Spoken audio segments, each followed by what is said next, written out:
Women, an individual character playing different roles in a family from ages,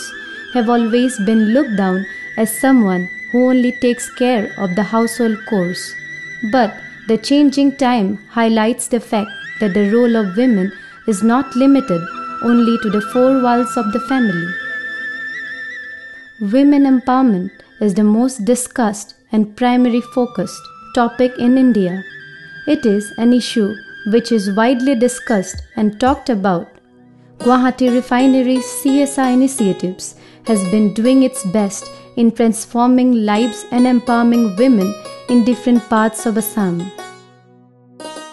Thakurkusi, an area in the outskirts of Guwahati, where the women have successfully established themselves in running piggery farm with the contribution of Guwahati Refinery's CSR schemes. আমাৰ ঠাকুৰকুছি ৰংজালী আত্মসহায়ক গোট মই ঠাকুৰকুছি আত্মসহায়ক গোটৰ সভানেত্ৰী আমি আগতে গাহৰি পুহিছিলো কিন্তু এনেকুৱা বিজ্ঞানসন্মতিভাৱে গাহৰি এনেকৈ পুহাৰ সুবিধা পোৱা নাছিলো তাৰ পিছত নুনমাটি তেল শোধনাগাৰ ৰিফাইনাৰীৰ পৰা বহুখিনি আমাক সহায় কৰিলে বা এনেকুৱা জনালে তাৰপিছত জনা আমি গাহৰি বিজ্ঞানসন্মতভাৱে ললো ৰিফাইনাৰীৰ তৰফৰ পৰা আৰু ৰাণীত গৈ আমাক প্ৰশিক্ষণ দিলে তাৰপিছত তাতে আমি বহুখিনি আমি কথা শিকিলো জানিলো তাৰ পৰা আহি আমাৰ গাহৰিৰ যিটো ফাৰ্ম আছিল সেইটো সিমান এটা সুবিধাজনক নাছিল খেৰৰ আছিল এতিয়া যিখিনি আমি ৰিফাইনাৰীৰ ফালৰ পৰা অলপ সুবিধা পালো বা টকা পইচা পাইছো সেইখিনিক লৈ তাৰমানে আমি এই হেৰিটো টিঙৰে কৰি ললো তাৰপিছত আৰু দানাখিনিও আমি ৰিফাইনাৰীৰ তৰফৰ পৰা মিডামুলীয়াকৈ পাইছো সেইটো সাহায্য হিচাপে দি আছে 1 বছৰ দিও বুলি কৈছে তাৰপিছত আৰু হাঁহ পোহাৰো আমাৰ ব্যৱস্থা আছে পুখুৰী আছে পুখুৰীত মাছ আছে আমাৰ ৰিফাইনাৰীৰ তৰফৰ পৰা যিখিনি গাহৰি দিছিলে 7টা দিছিলে 7টাৰে 5জনী মাইকী দিছিলে তাৰে এজনী মৰিলে এতিয়া দুটা মোটা 4জনী মাইকী আছে মাইকী কেইজনী কিন্তু এতিয়া হেৰি হৈছে গাভিনী হৈছে তাৰপিছত যদি তাৰ পৰা আমি কিবা হেৰি কৰিব পাৰো উন্নতি হ'ম বুলি ভাবিছো আগতকৈ যেন মহিলাখিনিয়ে আগবাঢ়ি যাম Sopaidang, a far-flung area in the outskirts of Guwahati, where the women of the village have established themselves both as broiler farmers and biscuit makers and have found an excellent source of income generation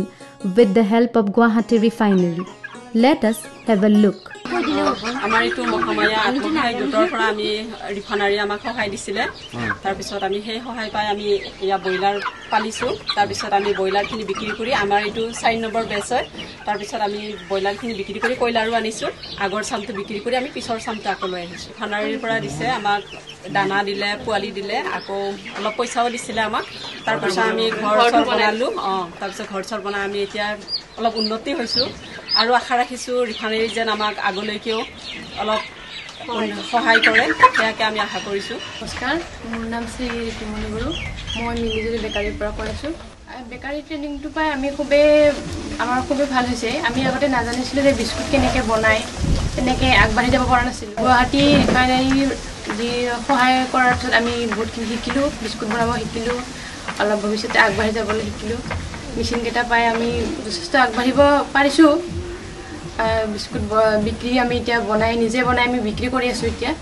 আমি 4জনী আছোঁ মই আৰু মোৰ লগত আৰু 3জনী আছে গুৱাহাটী ৰিফাইনাৰীৰ পৰা আমাক অভেন এটা দিছে আৰু মিক্সিঙৰ কাৰণে দিছে এটা বিস্কুট আমি ইয়াতে বিক্ৰী কৰোঁ আৰু বেকাৰীক দিওঁ আমি আৰু ৰিফাইনাৰীৰ পৰা যদি আমাক মাৰ্কেটৰ ফালৰ পৰা অলপ কিবা সহায় কৰি দিয়ে তেতিয়াহ'লে ভাল হ'ব Anima Sharma from Khalbari speaks about the life-changing opportunity that Guwahati Refinery gave them through its CSR schemes. আমি তাৰমানে এতিয়া আমাৰ মহিলা কমিটিয়ে তাৰমানে এটা চেণ্টাৰ খুলি মানে 10-20 জন বা 30 জন এনেকুৱা নাজানা মানে হেৰি আৰু এতক মানে শিকাই মিলাই তাৰমানে এটা মহিলা সংঘৰ ঘৰত তাৰমানে 4টা মেচিন মানে লগাই কেনে ইয়াতে মানে আমি কাম কৰি আছোঁ এতিয়া বৰ্তমান গতিকে এইখিনি কৰি আমি যিখিনি আৰু আগবাঢ়িব পাৰোঁ যাতে আমি আৰু ভৱিষ্যতত ভালকৈ মানে উন্নতি কৰিব পাৰোঁ ৰিফাইনাৰীৰ কাৰণে আমি জানো বেলেগ আৰু কিবা ট্ৰেইনিং আহিলেও যাতে আমি পাওঁ তাৰমানে সেইটো কাৰণত আমি তাৰমানে বহুত মানে আশা কৰিছোঁ আৰু কিছুমান মেচিন ৰাখিছিলোঁ অৰ্ডাৰবিলাক কৰা যায় ধৰক কেতিয়াবা কাৰোবাৰ ওচৰৰ পাজৰৰ মানুহ চিলাই কাম পালে আমি কৰোঁ তেনেকুৱা কৰি আছোঁ এইবিলাক কৰি আছোঁ আৰু সেই মেচিনবিলাকৰ পৰা আমাৰ কাম চলি আছে ধৰক দৰকাৰী কামবিলাক Guwahati Refinery has also helped the women of Moina Khurang through their training program to see a new way of life to establish themselves as successful source of income generation for their family. Let us take a look on it. Guwahati refinery আৰু আৰ্জীৱনৰ সহযোগত আমাক জাকাৰ্ড মেচিনৰ সহায়ত মানে সহজতে ফুল উঠাব পৰাকৈ কাপোৰ ববলৈ ট্ৰেইনিং দিলে আমাক হেৰিৰ পৰা 8 তাৰিখৰ পৰা 3 তাৰিখলৈ আজি শেষ কৰিছোঁ আমি কালি আমাক চাৰ্টিফিকেট দিব তাৰে তাৰপিছত ভাবিছোঁ আমি এই জাকাৰ্ড মেচিনৰ সহায়ত মানে আগতে যেনেকৈ পুৰণা ধৰণৰে কমকৈ আমি কাপোৰ বৈ উলিয়াব পাৰিছিলোঁ এইটো সহজতে বা এদিন দুদিনতে আমি 2-3খন কাপোৰ বৈ উলিয়াব পাৰিম আৰু এনেকৈ সহায় আমি আৰু পাম বুলি ভাবিছোঁ ৰিফাইনেৰীৰ তৰফৰ পৰা ভাবিছোঁ এই আত্মসহায়ক গোটৰ থ্ৰুৱেদি আমি কিবা লোন যদি পাওঁ লোন লৈ আমি দোকান এখন দিম আৰু উইভিংখন চলি থাকিব উইভিঙৰ সহায়তে বিভিন্ন ধৰণৰ কাপোৰ মেখেলা চাদৰ পিছত আমাৰ কাৰ্বি জাতিৰ যিটো পংহ তাৰপিছত আপোনাৰ হেৰি আছে আমাৰ আৰু এই কাৰ্বি জেকেট বনাব পাৰে এনেকৈ কৰি আমি দোকান এখন দিম বুলি ভাবিছোঁ The CSI initiatives by Guwahati Refinery have successfully transformed lives of many women who were silent working entities without return until they started benefiting from Guwahati Refinery CSI activities. Guwahati Refinery has taken ample and righteous measures to help these women achieve their goals in better way through the mentioned earning sources.